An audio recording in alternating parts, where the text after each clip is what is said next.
My name is Malcolm. I've been with the TTC now for 13, coming up to 14 years.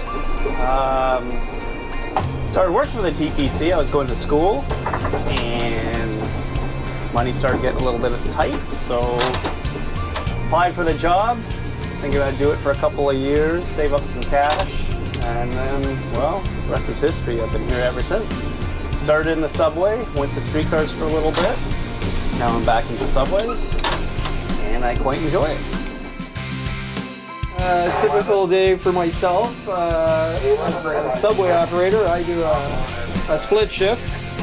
I usually start around 5:30, 6 o'clock in the morning. I'll do 2 complete trips, which is around 4 hours, and we're usually a little late, so it can end up being about 4.5 hours. I'll have 4 hours off in the middle of the day, and then I'll come back and do another 2 complete trips, usually from around 2 to 6 or 6:30 by the time we finish. So it ends up being quite a lengthy day. I can spend 8 to possibly 9 hours in the train. By the time you get up at 5 in the morning and you don't get home till 7 at night, you're talking a good 14-hour day. If you ask me the question, if I mind, if it bothers me about being late or different times getting breaks and things like that, my answer is no, because you have to have a particular mindset about your job and know that there are times when not everything is going to go the way you want it to go. Everything does not have to work according to your plan or even the schedule's plan. What can the public do to help the TTC? Well, I'd like to turn that around and say, well, what can we do to make it better for the public? And also to thank the people of Toronto for, because I believe we have some of the best commuters in the country here in Toronto. Being here 23 years with the TTC, I would just like to say thank you to them, and because without them we wouldn't be here, and we're here to serve the people of Toronto. As for, like upper management and stuff like that, I know we're in the process of changing with Mr. Byford coming in now the last year, and I know he is working on trying to change the TTC and change our outlook towards the passengers, the customers out there, because I know we've had a bad rap for many, many years now, and it just seems to be going downhill.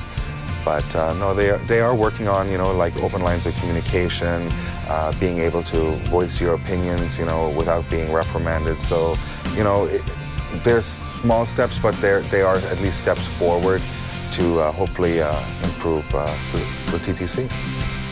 As a subway supervisor, we're trained to also deal with different problems, including problems with the switches, the towers, and it's our job to take over when we have to from transit control and certain area switches and if we can't get the switches moving, it's our job to go down and actually hand crank and clamp the switches to move trains in and out of an area to keep service moving.